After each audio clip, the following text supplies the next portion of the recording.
me round, round a champion, a champion. This is me, I still on it, 'cause you all wanna be loved, yeah, you all wanna be loved. Hey, guys and gals, welcome back to the Crimson Dynasty. We have a hot show tonight, and I'm so excited to get started. I know that y'all are familiar with the Bama Standard. We are a sister channel of the Bama Standard. This is the Crimson Dynasty. So welcome to everyone who's new here, and welcome back to those who've been here before. We appreciate your support. Before we get started, be sure to hit that like button and also subscribe, and be sure to turn on the notifications so you don't miss a video. So we want y'all to be in the chat tonight. Look, y'all usually are, but tonight we have a hot show, like I mentioned, so y'all need to light that thing up, and we'll try to answer some questions as they come in.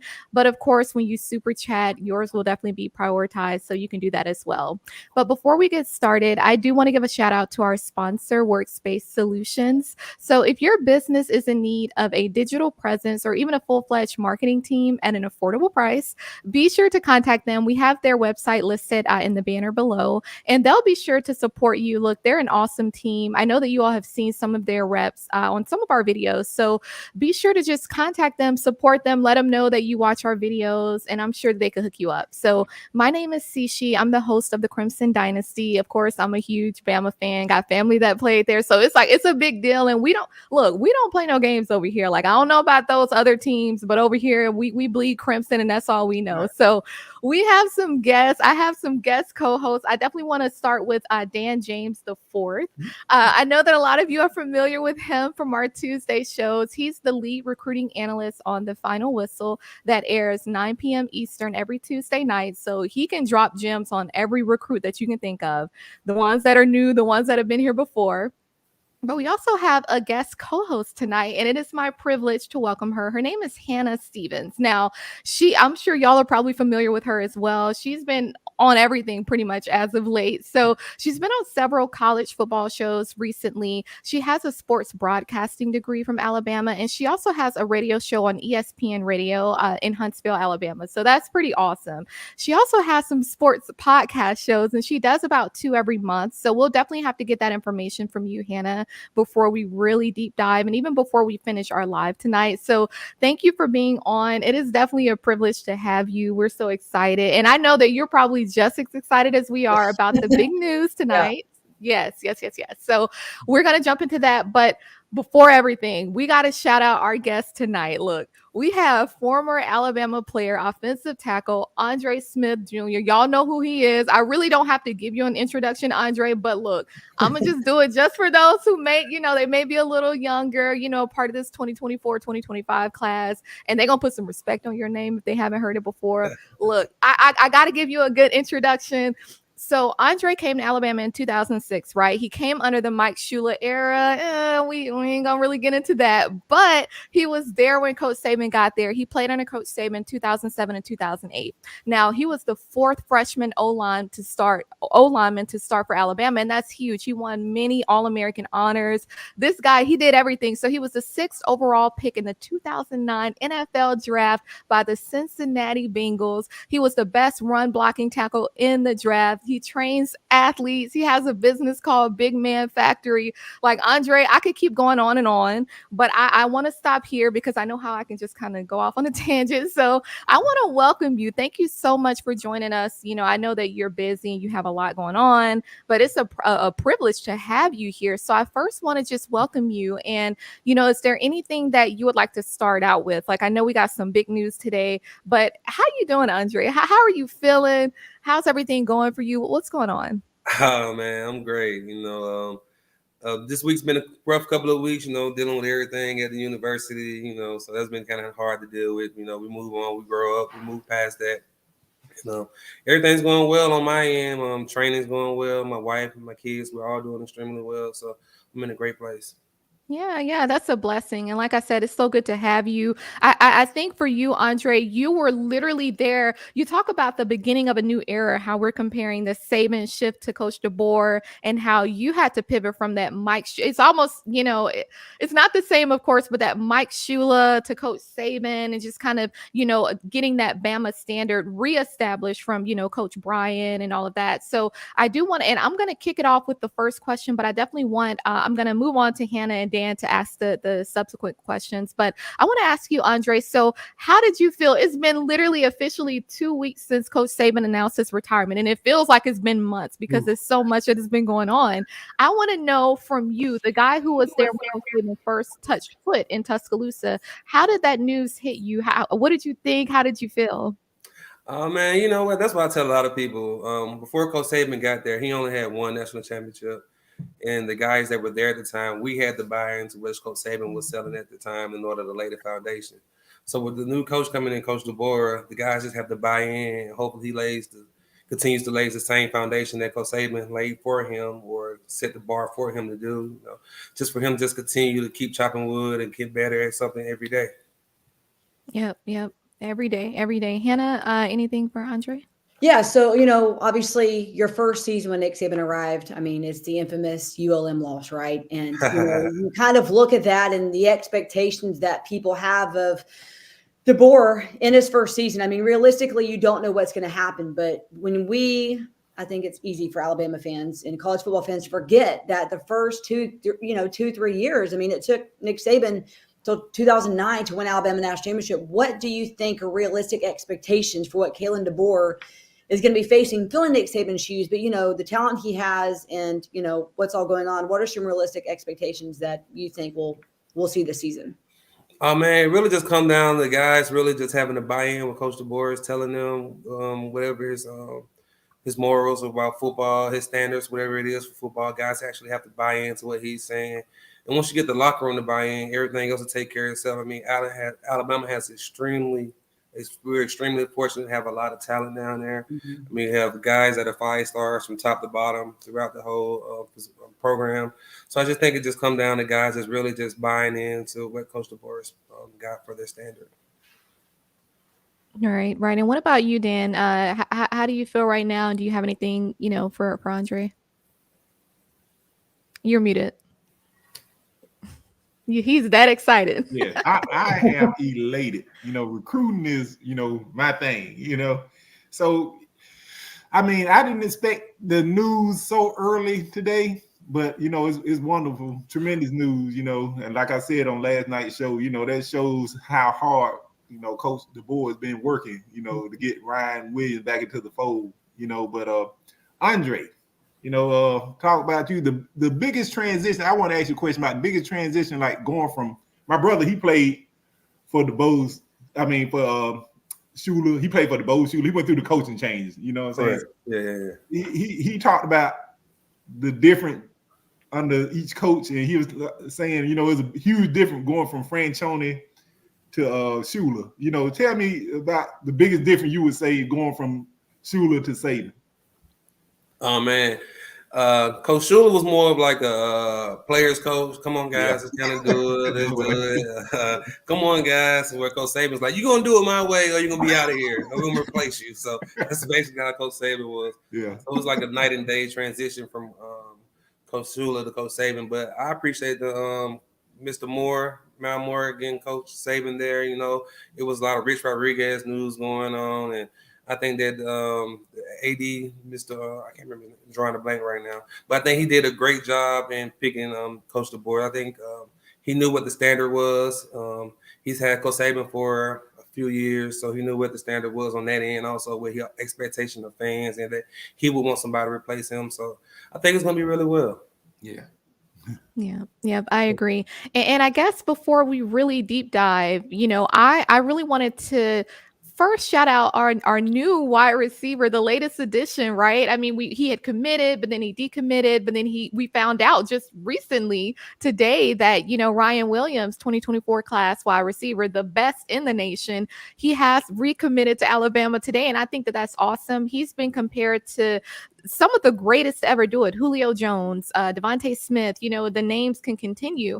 But the reason why I wanted to mention that is, and shout out to Jalen Mbakwe, right? He's one of our new guys coming in with the 2024 class as well, but also Roll Tide Willie, because what I'm hearing is that both of them were very pivotal in getting this commitment. So this is awesome. I think Ryan Williams, he's going to do amazing things. But the reason why I wanted to bring him up with you, Andre, is that I believe Julio Jones was a part of the 2008 class, right? And so that would have been your last year at Alabama.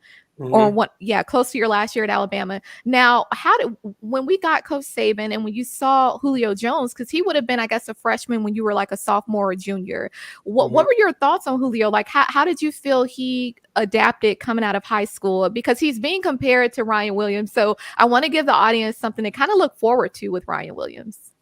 Oh man, that was that class right there was bananas. I actually hosted Mark Ingram. I was just hosting on it, so that was pretty neat. I know Lil Mark for an extremely long time, and him and Dante Hightower, those guys, just to have the ability to get those guys. Coach Saban got those guys to come in and visit, and once they visited, they were all in. And just a guy like Ryan Williams, Julio, man, he was ringing bells as soon as he got there. He would catch the ball. A 10-yard slant. We had on our 10-yard line. He'll take it 90 yards, go score, and come back and run back and get ready for the next play. That's the type of standard he set going in. My roommate, Justin Woodall, he would mess with all the guys. Like, yeah, we got a new freshman coming in town. A lot of y'all receivers, y'all got the word now. Y'all better get y'all stuff right. And then lo and behold, Julio came in and did what he did, and the rest is history. I like that. And so you would say that Julio set a bar himself. Separate from you. Like it was like crazy. Like we just doing our regular thing, almost sophomore, getting ready for the season. We be in training camp, we will block, do the play, we'll cover a little bit. He'll go all the way downfield and come back and be ready for the next play. Like, well, all right, that's what we got. We got a dog. Wow. We got a dog right here. So let's go. Right. And that's what we like. We like to have those dogs. I definitely think Ryan Williams is one of them. Now, Hannah, I know with your experience and, this is something that you've been doing, I want to know from your perspective, how big is this commit and anything else for Andre?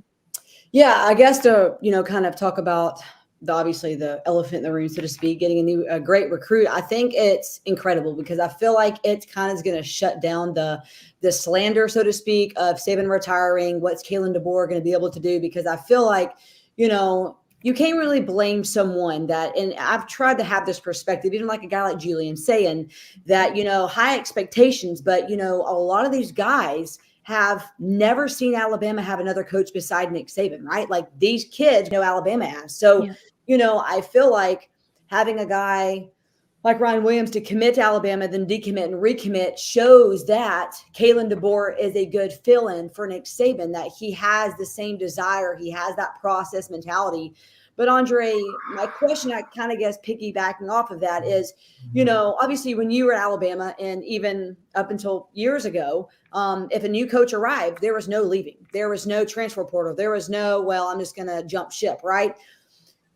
What do you think? Because it's kind of a hard dynamic. Because on one end, Nick Saban, is notorious, used to spank AJ McCarron on the sideline, get passionate, yell.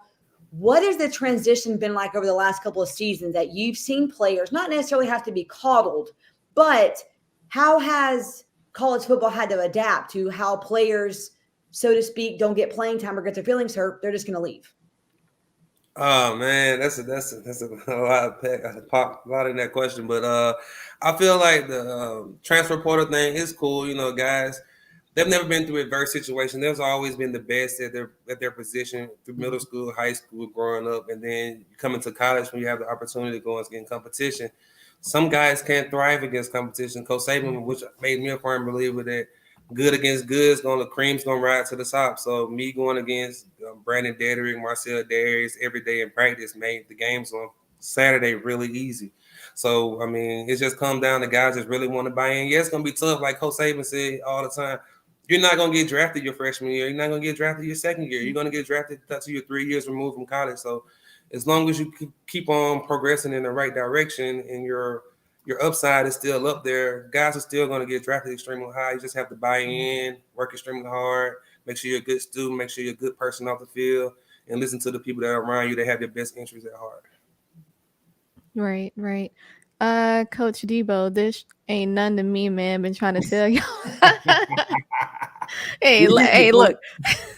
Right. We hear you. Look, he's saying a lot without even having to say a lot, really. I think a lot of us have brought in the Coach DeBoer, almost 2 weeks ago. Now, Dan, I'm going to pick Gary Danielson. Wow, what a pickup. Definitely Gary. Now, look, Gary. Now, I don't know if we really want to go there. Stephen M. Smith, my brother from another mother. We got Ryan Williams. Let's go. Look, we got everyone in that live chat, look, be sure to like the video, share the video. We have to set this thing on fire. We have the biggest news, and we're so fortunate to be able to drop that news to everyone. Thank you, Davis Lewis Love, for the super chat. Harbaugh is going to the Chargers. Michigan has a 30-day portal. There you go. And honestly, and thank you for pointing that out. I don't think people realize, I don't think it's just going to be Harbaugh that's going to leave. I think there may be another coach or two that we hear some things about. Coordinator. Yeah, definitely. So those Michigan fans who were sitting there, and look, I'm not going to go off on a rant, but those Michigan fans that were running their mouths talking about the Alabama dynasty is over. What you mean? Our dynasty, it doesn't end. Like, we just going into a new era. So look, don't play over here. But I do want to ask Dan, now this big news about Ryan Williams. Last week we talked about him, right? And we talked about other recruits as well. How do you feel this commitment is?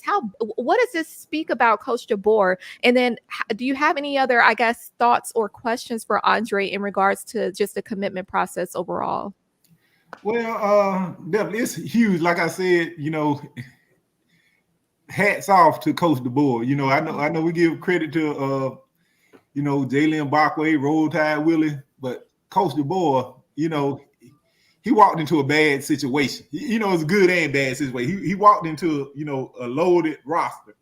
But he had players leaving. He had to circle the wagon. First thing he had to do when he touched down was re-recruit the current players. Yeah.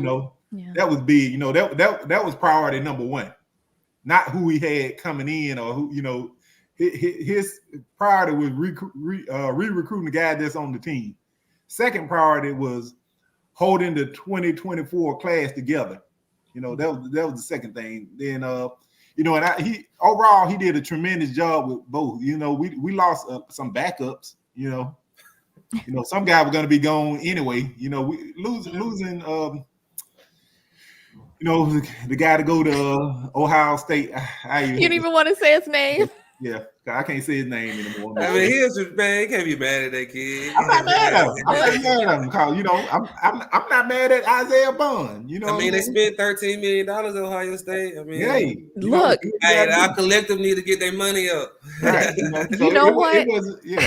Go ahead. Keep buying in, guys. Keep buying in. Keep Because buying in. Saban love the dynasty still going. It's still Exactly. growing, Exactly. Yeah. I see a comment from Moon Rocker. Happy early born day. Today your birthday, Andre? Tomorrow my birthday. I appreciate Oh, that. happy birthday. Yeah. So this is good news leading how, up to how your you birthday. turning, 25? Yeah, I wish. No, but you just said something that I really wanted to lead into when you said that $13 million that Ohio State spent on getting these guys. Now we know that Lane Kiffin, of course, Lane loves to use Twitter. If anybody's going to use Twitter, it's going to be Lane.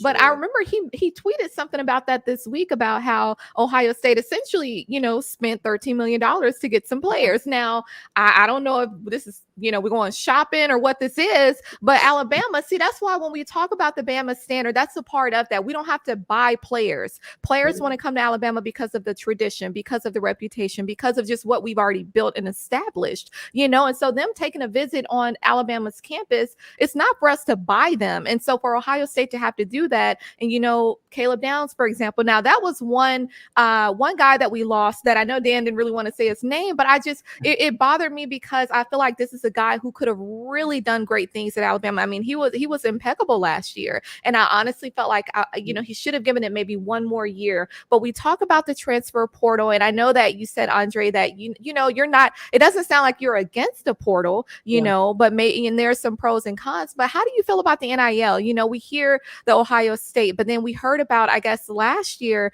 Texas bringing in about $270 million just in revenue. So when you think about how that impacts NIL, how do you feel about that? Because that didn't exist when you were at Alabama, right? Nah, we didn't have anything like that. We were getting our basic per diem from the university. That was it. And it wasn't equivalent to what these guys get now, but kudos to them. The older you get, you want things to get better for you in life. So for these young men to have the ability to be able to get their family some financial situations and better financial situation for their family, I feel great for those guys. I mean, just to have opportunity, come out of high school and get 6 to 7 figures, that's amazing, just to be that guy. So I feel like it's a good opportunity for them.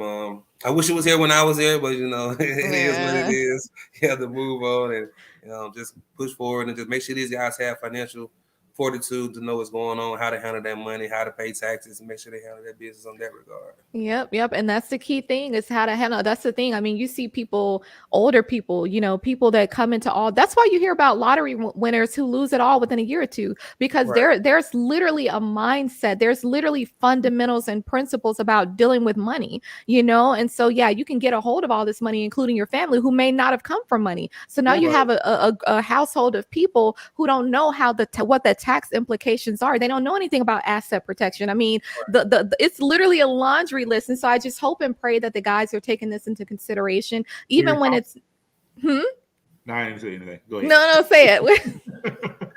What was that, Dan?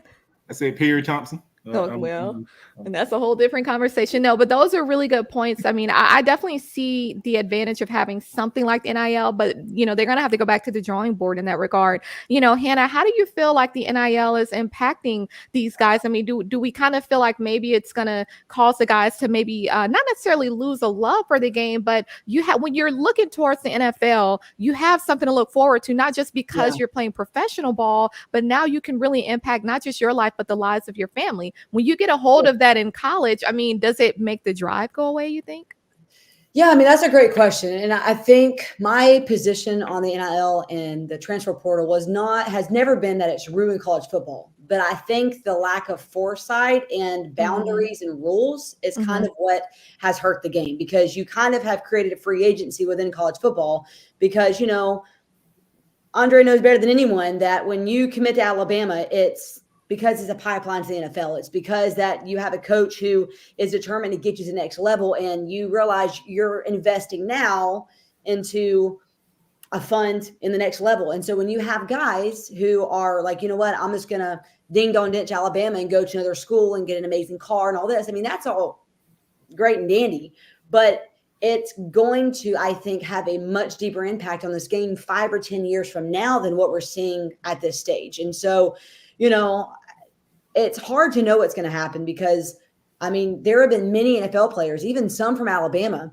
who made it to the next level, got a lot of money they've never seen before, and kind of hurt their lives for a bit, right? And so it's going to be interesting to see how this affects players, not only on the field, but honestly off the field, because I feel like we're now seeing a different type of freedom than some of these kids have had before. Because, I mean, I was an athlete at Bama my first year. I was a rower.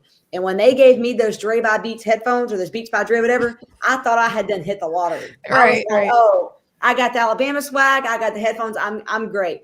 And then to realize that now players are getting millions of dollars to play college football. I mean, it's going to be interesting to see what happens. I agree. And like the saying goes, money just makes you more of who you already are. So when you talk about building character and that character development, I mean, there's a reason why we have, certain positions on different teams about, player development. That's necessary when you talk about character development. It's not just about what you can do on the field, because those off the field issues, it ain't going to get you to the NFL, and so just having more money is just going to make you more of what you already are. And I just really, and that's one thing that Coach DeBoer said in his first interview, actually, when he first, landed in Tuscaloosa. He said that he's about building up men, transitioning boys into men. And a part of that is the character development. Now, Dan, when you've been on, you've kind of just gone off. That's the thing about Dan and I, like, we kind of feed off of each other. So I'll go off on my rants and then he'll kind of follow up with his own. You've had some strong opinions about just the transfer portal, the NIL, how these guys, I think for certain guys like the Roydell Williams of the world, it made sense for him. I truly understand.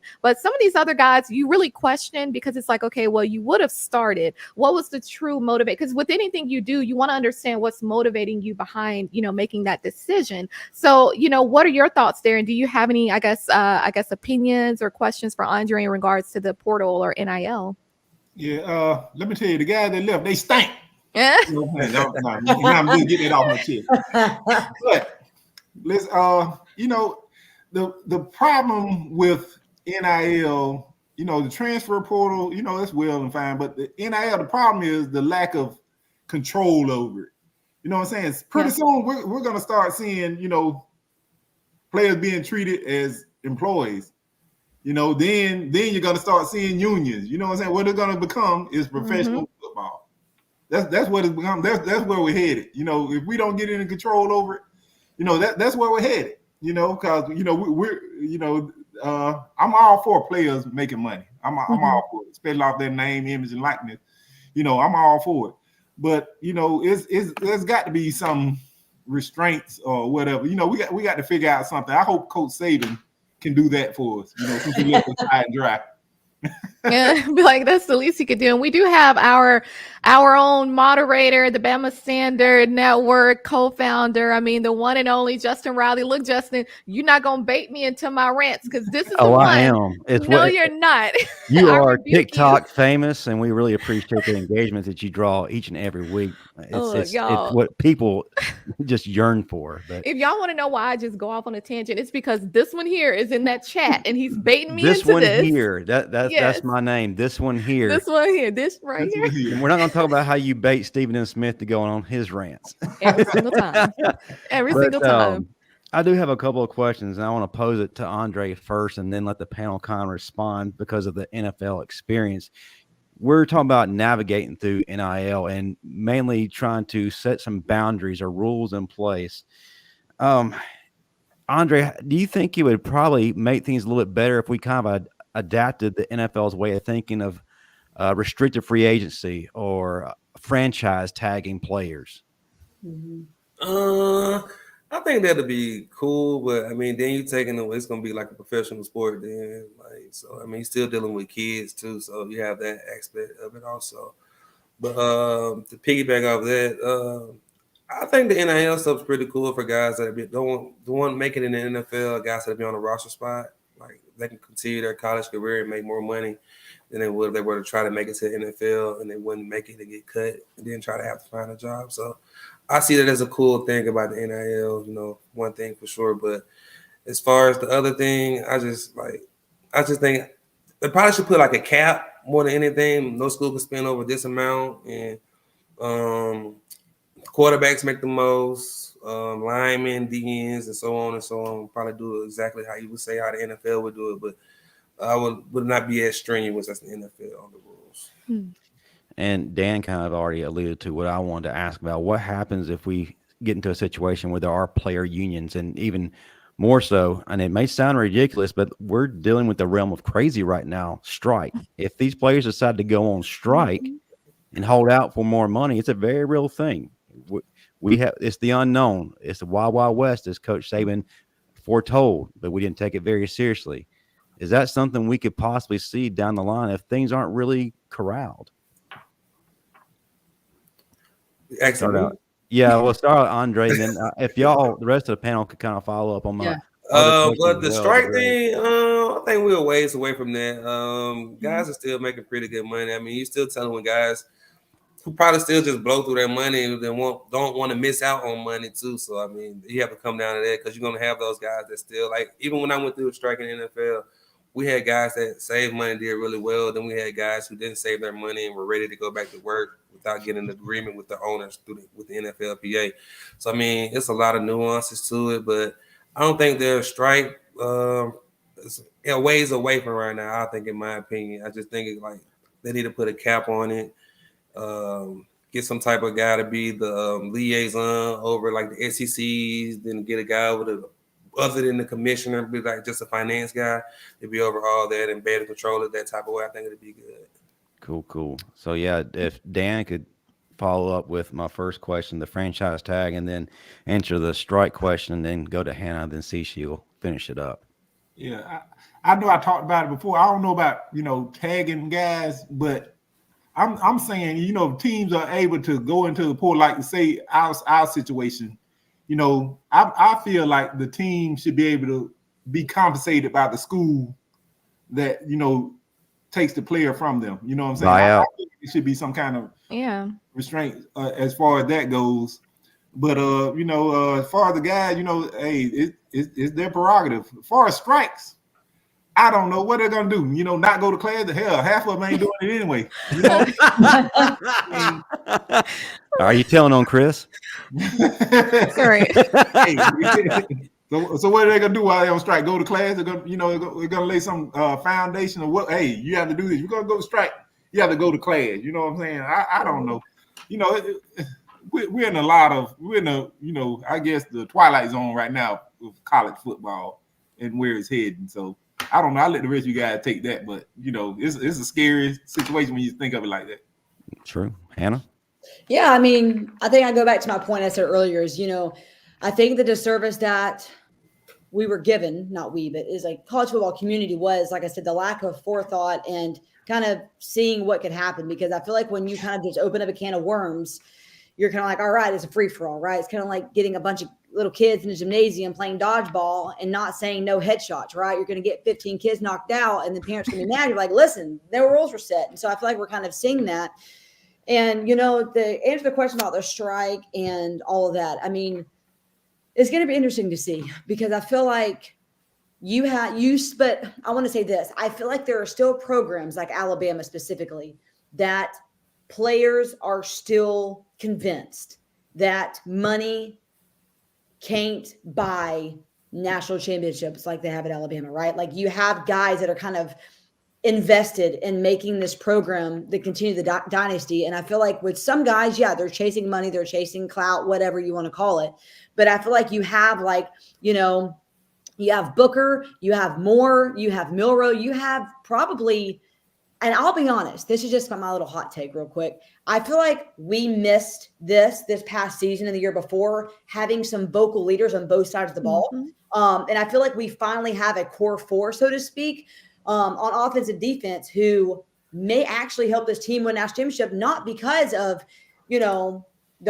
how many stars each player has, but because they actually have a team that's going to be vocal. And, I kind of miss seeing an A.J. McCarron, Barrett Jones fighting each other on the field, making sure everyone's doing their job perfection-wise. And I think last year we lacked that. We lacked leadership. We lacked discipline. We lacked speed and agility. And I think this year is going to be a turning point regardless of what happens in the NIL. I am excited to see these leaders kind of buy in to the program for an investment in the NFL. Yeah. Yeah. See she.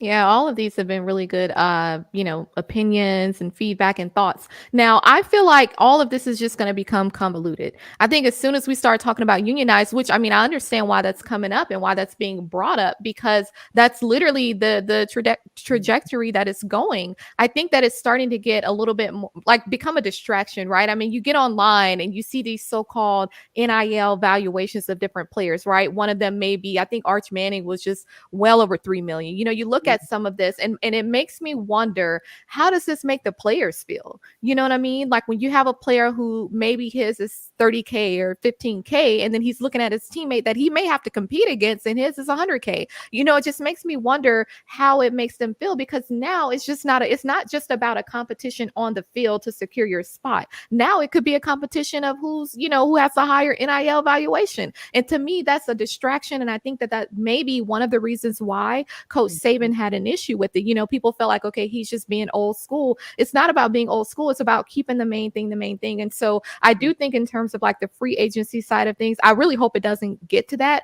But seeing how the college football playoff in and of itself has kind of, it's almost like it took a step backwards because the boundaries and certain limitations weren't established to begin with, and certain rules weren't implemented to begin with. That's the same thing that's happening with the NIL. There's no cap. And then you have this crazy rule that if a head coach leaves or retires, that you open the portal for 30 days. What do you mean you open the portal? That logically does not make sense. So that means that literally your entire team can leave, because I don't see any rules that say that, a maximum of X amount of players can leave. And so I think just with this whole debacle that's happened with Alabama over literally the last 2 weeks, to me, it's gonna cause certain things to change. And I think Michigan, they should be very, afraid, because there are certain players who recently announced that they're coming back. Well, they may be hitting the portal as well. Now, my main thing is this. I was concerned about, and a lot of us felt some type of way. The real fans, those who are still fans, we still support our team regardless. But of course, you have those wishy-washy, maybe they're a fan if we win, who pretty much they wrote off Alabama. Those of us who State, we see this for what it is. Now, when you have these, like the Jalen Mbakwe, certain guys, Zay Mincy, these guys who are coming in, it's not even a whole lot of competition because certain ones have kind of chickened out and left. Normally, you have it to where the 2011 class or the 2017 class where they come in and they compete for their spot. And to me, that makes them even more of a dog. But now y'all just open it up for these freshmen, these new guys coming in, and they're fired up. So the Casey Poles, the Rico, all these guys, Amari Jefferson, all these guys, I'm excited to see what they do. I think this NIL stuff is garbage, but I will say, since this is a game that they want to play, then we need to go ahead and play it because look, we're so much more skilled. This is chess for us, right? This ain't no checkers. So what we're going to do, we have I think the biggest thing that bothers me, you look at Florida State, all these issues that they're going through now and these violations, they have 3 NIL collectives specifically for Florida State. Alabama, we only have one for the University of Alabama, which is Alabama. If we're truly fans, we need to donate. We need to support. We have all these former players and current players in the NFL making all this money. Okay, well, support the team because it's not enough to get on TikTok and Twitter and Instagram and say all this stuff. Put your money where your mouth is. Support the team. Go to Alabama. Figure out how you can get involved so that we can build up our fund, because if that's the game that we want to play, we have to be willing to adapt and we need to be getting our guys back. So, and then they want to talk about, oh, now y'all are just getting 3 stars. Let me correct you on that, sir. Go to rivals.com. Marcel Darius, he was a 3-star. He was the 3rd overall pick in the draft. Eddie Jackson was a 3-star. He didn't play like a 3-star and he got drafted. Our beloved Will Reichert was listed as a 3-star. So like, y'all don't really want to, and I think that we just really need to kind of take a step back and really think about, because all we've had was 4 and 5 stars for the most part. And, they say, well, y'all are losing a bunch of 4. That's all we had, so the stars don't mean anything when you have great coaches that can help develop them. So I'm done with my rant, but it was certain things that you said, Justin, I had to touch on it. Exactly. It fell right into my plan. Look, but I didn't go all the way. But I appreciate y'all for answering my questions. I'll let y'all take over. Look, I gave him what he wanted, but that's okay. I think these are all of this plays into each other. Now, I will say, and thank you, Don, for the super chat. You always showing love. Nothing but the Tide. Look, like I said, if you ain't bleeding crimson, you got to keep it moving. Ty Alexander, thank you for the super chat. Harbaugh just went to the Chargers. Now Michigan's portal is about to be wide open. Roll Tide, and I don't think theirs is going to be the last. This 3-star, and I think that like I said, the Will Reicherts of the world, the Eddie Jacksons, Marcel Darius, and there were a few others as well. Josh McElroy, right? I mean, it's just so many of them. Yeah. So it's like you really can't. Marquise Mays.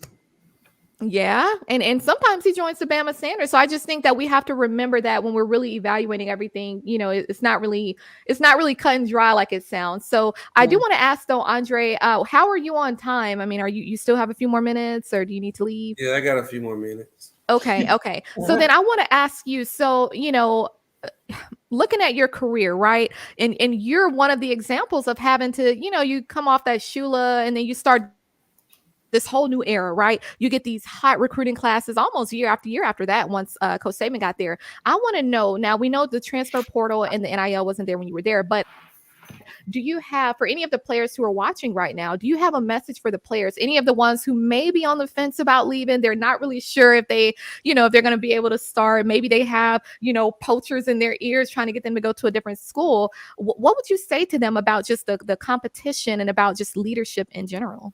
Oh man, like I said earlier, competition is gonna bring the best out of a man. You at the University of Alabama, you're gonna be going against the best every day.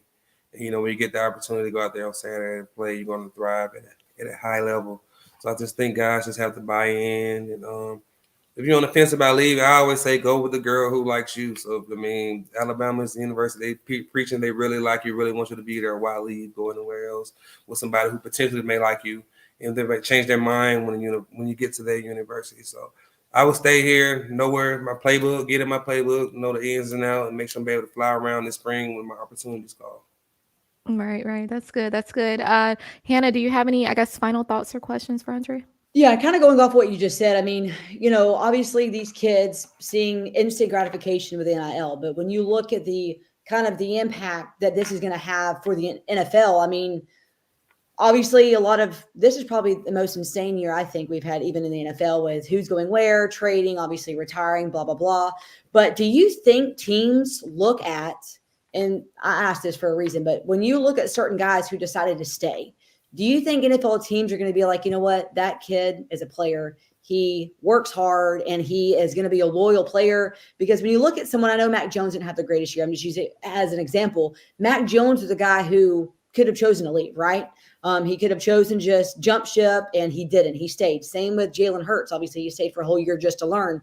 Do you think that impacted their NFL draft status? And, when you look at guys who decided to stay, do you think teams are going to look at that and be like, you know what, regardless of situations, they stayed, and that's the kind of player we want on our team? I think that the NFL, they won't look at it as far as like a character thing where the guy decided to leave or not.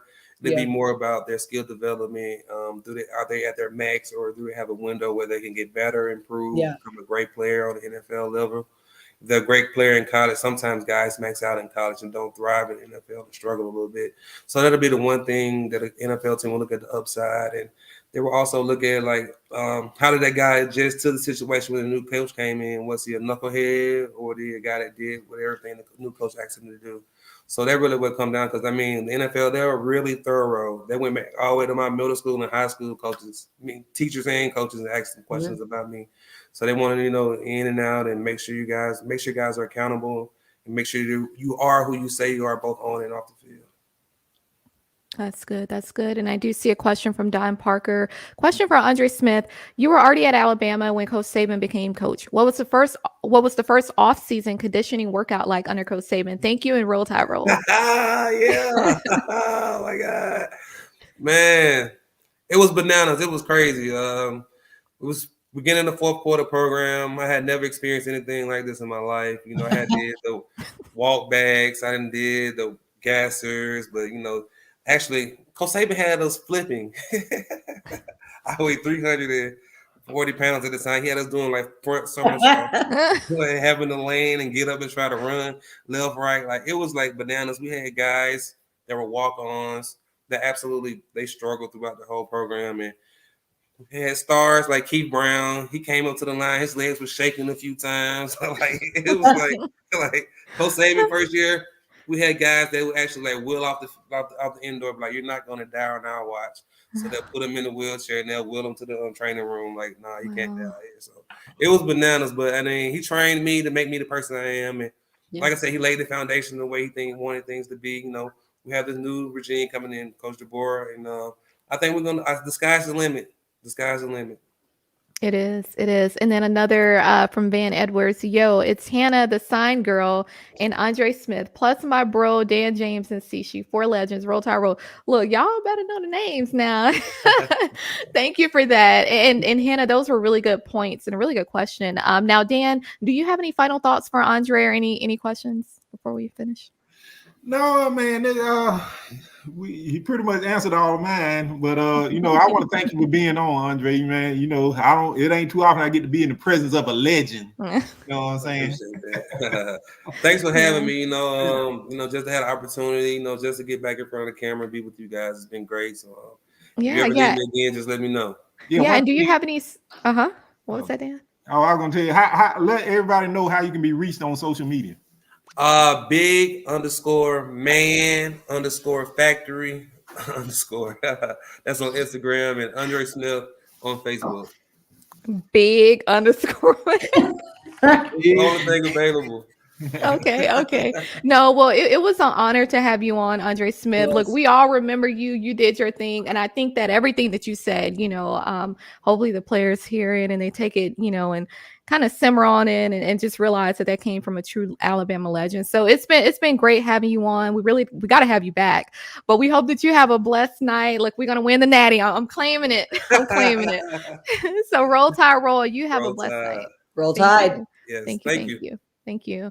Well, Hannah and Dan, look, that was a very good, good discussion. I think just to have that insight, right, from someone who's been there and done that, they've been a part of those traditions. I think it's awesome. Now, we kind of kick things off talking about, Ryan Williams, and he's going to be the discussion point, I think, throughout the remainder of this week, because he's just that good. He's been compared to some of the greatest wide receivers that have come through Alabama. Now, I want to get your thoughts, though, when we talk about just our wide receivers receivers who are still there in terms of recruiting, because this was a huge weekend this past weekend. We know that Ryan Williams was one of the ones who went to T-Town this weekend, but a few others. But for the wide receivers who are still at Alabama, so like the Kobe Prentice, the Kendrick Law, Emmanuel Henderson Jr., Jalen Hill, Cole Adams, how do you feel? How do you think that they should feel? Like, I truly believe that with this offensive core of coaches that we have, plus, DeBoer, they're going to be good. But what do y'all think? I mean, do you think that, they should be kind of concerned about Ryan Williams getting in there and getting right on the field? How do you feel, Hannah? Yeah, I mean, I think that's a great question. I mean, I think it depends on the athlete, right? Because, one of the things that I loved about Julio Jones, and I know that, I mean, some of y'all remember the little Crimson clips when they were getting haircuts, they had those little videos, and Julio said, I wasn't going to go anywhere. I wanted to fight. I wanted to get my earning spot. And, I think that adversity is good for athletes, but I think Andre hit the nail on the head when he said a lot of these players have been the best they've always been. Like they, whether it was in elementary school, middle school, or high school, they were the number one. And for them to get to face other number ones, I think that's what makes them better. So I feel like, if you have guys who are returning and a guy like, Ryan comes in as a 5-star, I mean, see him as a teammate, but see him as competition, right? And I think that that's what makes our team better. And I think we've lacked that. Like I was saying earlier, I think we've lacked that healthy competitiveness on our own team, because I feel like, we obviously with quarterback, we've constantly, whether it's Mac Jones or Tua or Bryce, like, we've been having a turnover. But even in the quarterback position, is Jalen Milroe going to be the starter? We'll see. I mean, you never know what's going to happen. But I think for the wide receiver position, I'm very excited to see, because I feel like we have depth. And I mean, look at what Ryan Grubb did at Washington. They were able to sub players in and out on the wide receiver position. And we haven't been able to have that much depth, honestly, since 2012, 2013. So I'm very excited to see what we can do. Yep. I agree. Now, Dan, I want to know from your perspective, like we say, you're the lead recruiting analyst. I know that you probably know a lot more than I do about Ryan Williams and some of the other new guys that are coming in, but I want to get your take on that when it comes to, the receivers that we currently have, and quite a few of them are from the same class as Isaiah Bond, the Kendrick Laws of the world, Kobe Prentice, Emmanuel Henderson Jr.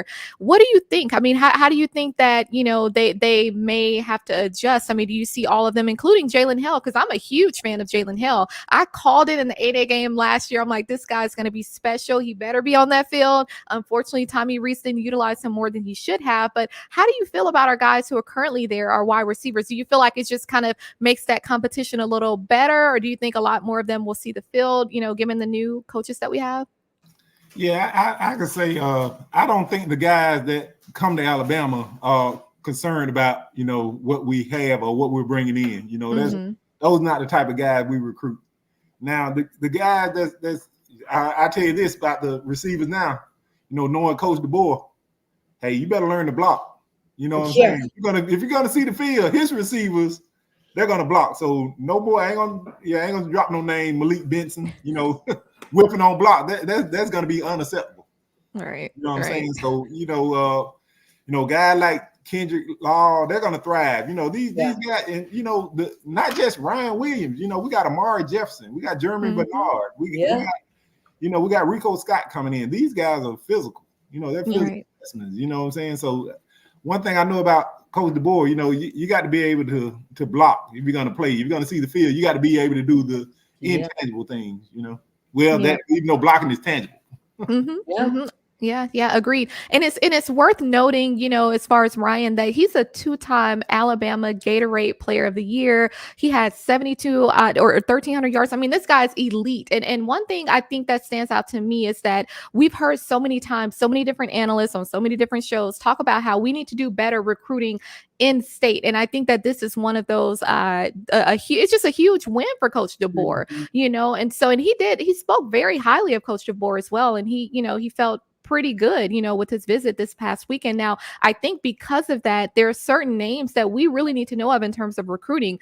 Of course, last week we found out about the new, the quarterback that we picked up who had originally committed to Washington, 6'6" guy, 220 pounds out of California, Austin Mack. Now, of course, when he committed, unfortunately, Julian Sand decommitted, and we know that he's over there at Ohio State. So, that's one of those trade-offs where we have to just kind of trust the coaches. I know a lot of us were really gunning for Julian Sand, but I think Austin Mack, it sounds to me like he may fit better into the scheme. But one thing that I think both of you mentioned when we were talking about Kendrick Law and just kind of, the expectations of the coaches, one of the guys that I wanted to mention in terms of the wide receivers, one of the guys that visited Alabama this past weekend, Washington's wide receiver, Germie Bernard. Now, some people were kind of scratching their heads just a little bit as far as why we picked him up, just considering we still had some depth at that position. But I think that it's important that we got him because he's really good on the kick returns and punt returns. And why that matters is because, we had Caleb Downs back there. We had Kool-Aid. We even had Kendrick Law. With Caleb Downs and Kool-Aid gone now, I don't want to see Kendrick Law back there. I'd rather see him lining up as a receiver. He did great back there, on kick returns, but I want to see him lining up as a receiver. So I do want to get y'all's takes though. And I'll start with you, Dan.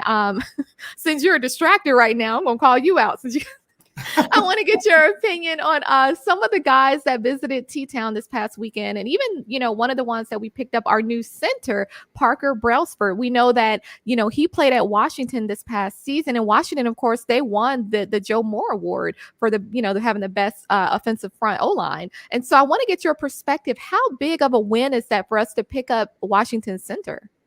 Huge, first team All-American, like you said, the Joe Moore Award, for the offensive line. There was some concerns about, his size, 6'2", 275. But hey, he held up very well, exceptionally against Tavondre Sweat, in the college football playoff, the big nose tackle from Texas. So I think, it's a big, huge, tremendous win. We upgraded the position, like I said yesterday. And, that's what we want. We want to do. You want to try to upgrade your roster and improve. But, I think he'll be exceptional in the SEC. He may have to, put a few more bricks in his back pocket. But, hey, that's a huge win. Also, Germie Bernard, like I said, another physical receiver. He was the fourth option in the Washington offense. Huge. I'm looking at others. Jabbar Muhammad. It looked like he's trending towards Oregon right now, but I think it's far from over. But hey, Coach DeBoer is not done. Now he's not quite done in the class of 2024. You also got the linebacker from South Alabama. Well, but he backed out of the portal today though. The Khalil guy out of South Alabama. Oh, he did? Yeah, I think that was announced today. And so I'm kind of curious what maybe have triggered that. I'm not sure. I wonder if Bama hate did, honestly. I wonder that too. Now, and that was really good. I like what you said, Dan. Now, Hannah, I want to ask you too. Now, those two guys, Germie, but also Parker. But then Dan mentioned one name, Jabbar Muhammad, and this is more so on the defensive perspective. He's a cornerback, really great player, number one cornerback in the portal, and of course, he has a cousin that plays for Texas. And so some people were kind of thinking, okay, well, that may mean that he may go to Texas. I don't think that's the case. Jabbar Muhammad spoke very well about, how he feels about Coach DeBoer. He's like, Coach DeBoer is a winner. Me getting an opportunity to play with him again on a bigger stage in the SEC. That's really what that pitch was, between he and Coach DeBoer. So I want to know from your perspective, Hannah, how do you feel about some of the guys who visited this past weekend, including the ones who may not have signed just yet, or, some of the guys that we made an offer to, the Juju Lewis, the QB out of Georgia for the class of 2025, Deuce Knight, another quarterback. How do you feel about these different guys? I'm very excited. I think on both sides of the ball, because I feel like, and I just got to give props to Kalen DeBoer, because I feel like the man has done the most in 2 weeks. Like, it literally feels like it's been a year. I mean, imagine landing in Tuscaloosa. Okay. And by the way, Kalen DeBoer's daughter plays for Washington softball. So it's not like this is an easy transition for his family. Okay. So he lands. He has to fill Nick Saban's shoes. He has to recruit the players on the team. He has to try to recruit the players that are already committed to play this next year. And he has to try to get the next year signing class recruited. So, I mean, he's done the most. And the fact that he is able to land Ryan Williams, I think kind of sets a precedent of what Alabama is going to be. Because I feel like when you have a guy that commits that high of, a ranking, so to speak, because I believe that regardless of stars, like they can be stars, even if it's a 3-star, 2-star, whatever, right? But to have a Ryan Williams, I think that kind of excites other recruits that may come to campus and say, all right, like what made him buy in? What's special about Alabama? And I feel like, when you get a guy like Parker, who, by the way, I'm going to get hate for saying this, but it's about that gum time we have an offensive line that can block and snap the ball. Okay. Like I'm sick of it. I am sick of watching our quarterbacks. I mean, I don't think anyone has it worse than Bryce Young, obviously in Carolina, but we have it pretty bad too. I mean, and that's what really cost us the game. We played our worst game in the Rose Bowl and went to overtime. If we would have had a sturdy offensive line, consistent ball snapping, okay, that would have been great. But I think the two things I'm excited to see is our offensive line. And obviously a guy like Jabbar Muhammad would be great for the secondary because we lacked that last year. We still are getting beat on the deep balls. And, I think if we can get some clutch guys, regardless if they just need to be trained better that we already have on the team, or we bring some in like Muhammad, I think if we can bring a couple of guys in that position, then like you said earlier, I'm going to claim for Alabama to win national championship. Yep. Hands down, to be 10 toes down on that. And I will say in regards to our O-line this past season, now Jaden Roberts, he did step up. He did pretty well. Tyler Booker as well. And I love the leadership that I'm seeing from Tyler Booker and some of the things that he's been saying. But there's one other name that I want to mention that came up this past weekend. We had an unofficial visit by KJ Lacey. So he's a class of 2025 quarterback who played with Ryan Williams out in Sterling, Alabama. And it's just one thing about them is that they had a couple long touchdowns that they connected on in their 6A title game. And one reason why I wanted to mention him, I believe he originally committed to Texas. And I do think that maybe he'll go there, maybe. But I have a feeling that because we got Ryan Williams, and I'm sure Ryan is going to do awesome at Alabama, I have a feeling that KJ Lacey, he may actually, turn his attention a little bit towards Alabama, and I wouldn't be surprised to see that because I think that these quarterbacks is so much better when they already have that type of connection and chemistry with, the receivers and all of that. So I wouldn't be surprised if we start to hear his name a little bit more. Like I mentioned, we made an offer to Deuce Knight. He's another 2025 QB. And I believe he had originally committed to Notre Dame. And then also Juju Lewis. And I think he had originally committed to USC. So there are certain guys that I think our coaching staff is targeted for some reason or another. But with us getting Ryan Williams, I think that kind of puts the attention a little bit more on KJ Lacey. And I wouldn't be surprised if we start to hear his name a little bit more.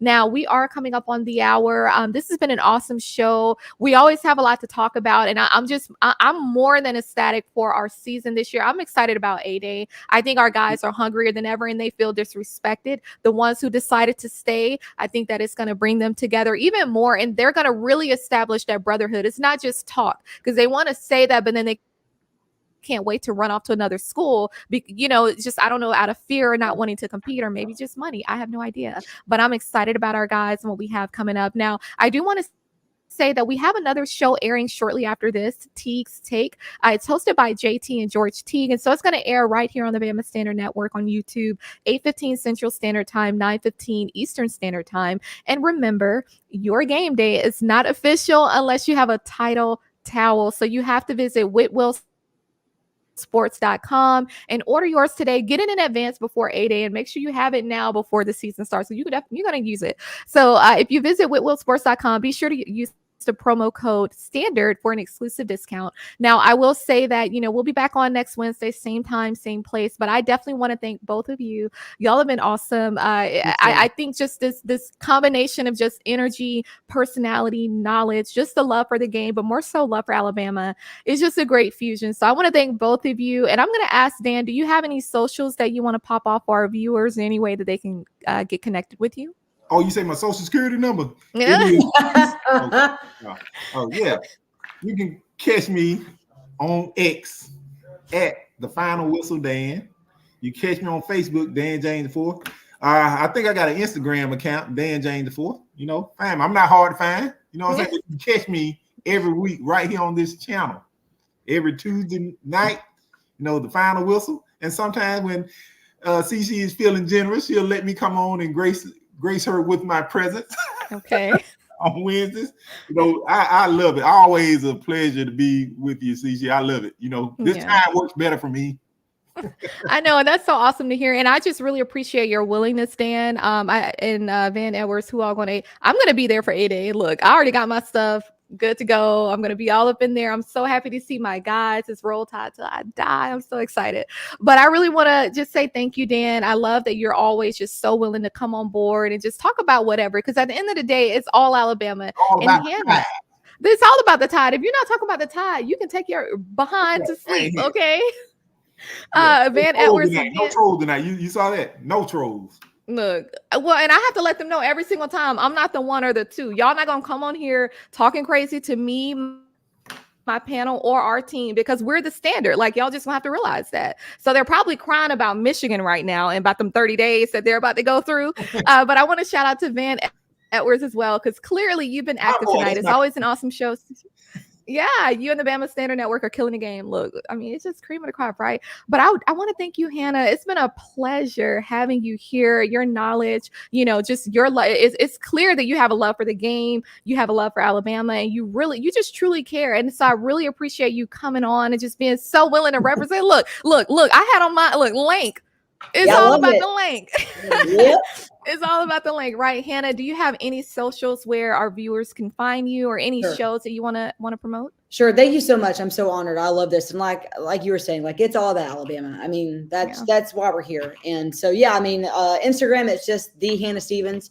And then on social media, it's at the UA Sign Girl. And then, I mean, a couple of shows I have, but I mean, kind of changing some stuff up, kind of making it more about Alabama. So that'll be coming up in the next couple of weeks. I can share that later. But no, I'm really honored and humble that you invited me on your show. And great job. And love all your fans and love all the people that are interacting. Great job. Awesome. Yeah, we'll definitely have to have both of you on again.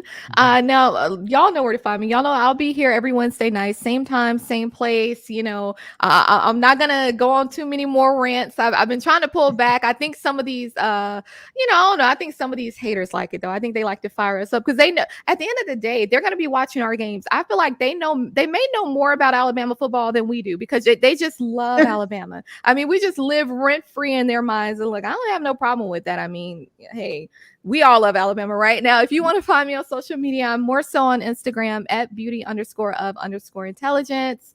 You know, we're just gonna be positive about this, right? It's only been 2 weeks since Coach Saban retired, and I know it wasn't the best of news, but Coach DeBoer, the fact that he took on this challenge and he knew what that was going to mean and the amount of pressure, it speaks volumes about him and his leadership ability. So I'm excited. I think we have some more huge names coming down the pipeline. So y'all get ready. Be sure to be in T-Town for 8A game. What was that, Dan? I'll tell them to stay tuned. There's more Stay tuned. Yeah. Just stay tuned. But other than that, I think we're going to call this the night, y'all. I think we've had an awesome show. I appreciate everyone in the live chat. Y'all been lighting it up. Be sure to share, but be sure to come back and replay it. Y'all might have missed some stuff. You know, we dropped some gems. So have an awesome night. It's Roll Tide over here. Nothing else. We hope that y'all have a great evening, and we'll just see you all next week. See ya. Roll Tide. Roll Tide.